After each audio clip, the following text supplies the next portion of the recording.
বড়শি যদি ভালো না থাকে কি করে ভালো থাকা যায়? উত্তাল বাংলাদেশ প্রসঙ্গ উঠতেই আক্ষেপ টলিউডের অভিনেতা অভিনেত্রীদের। রঙ্গমঞ্চ থেকে রূপলী পর্দা সর্বত্রই মন খারাপের ছায়া।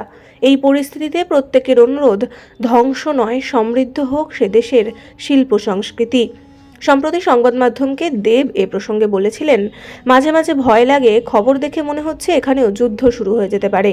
মনে হচ্ছে ভারত বাংলাদেশ, ভারত পাকিস্তান বা ভারত চীনের যুদ্ধ লেগে যাবে।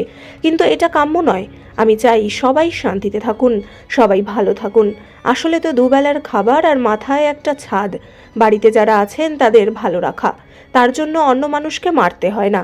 এটা যদি এখন হয়, আগামী দিনে আরও খারাপ সময় আসতে চলেছে বলে মনে হচ্ছে। ঈশ্বরের কাছে প্রার্থনা করব যেন আমরা সবাই ভালো থাকি।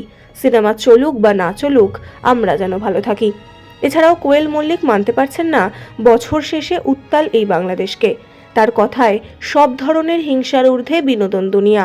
সেখানেও মৌলবাদ ছায়া ফেললে এর থেকে দুঃখের আর কিছুই হতে পারে না। বিক্রম যেমন সাফ লিখেছেন, বাংলাদেশে যা ঘটছে তা লজ্জাজনক এবং হৃদয় বিদারক। তারা যে পরিমাণ ঘৃণা দেখাচ্ছে তা বিশ্বাস করা যায় না। এই পৃথিবীতে সবার আগে মানবতা, আমি সব সময় এটাই বিশ্বাস করব। আর এই পৃথিবীর কোনো দেশে যদি কেউ ধর্মের নামে ঘৃণা ছড়ায়, মানুষকে হত্যা করে, তবে সে মানুষ নয়। সে দেশের ইনকিলাব মঞ্চের মুখপাত্র ওসমান হাদির মৃত্যুর পর ফের নতুন করে উত্তাল বাংলাদেশ। বৃহস্পতিবার রাত থেকে দেশের বিভিন্ন প্রান্তে হিংসা ছড়িয়েছে। ভাঙচুর চালানো হয়েছে একাধিক সংবাদপত্রের দফতরে।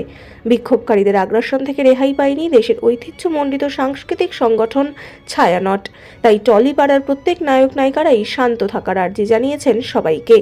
তো বন্ধুরা, এই বিষয়ে তোমাদের কি মতামত জানাতে পারো কমেন্টে। এবং এরকমই আরও নতুন নতুন আপডেট পেতে সাবস্ক্রাইব টলিফেস।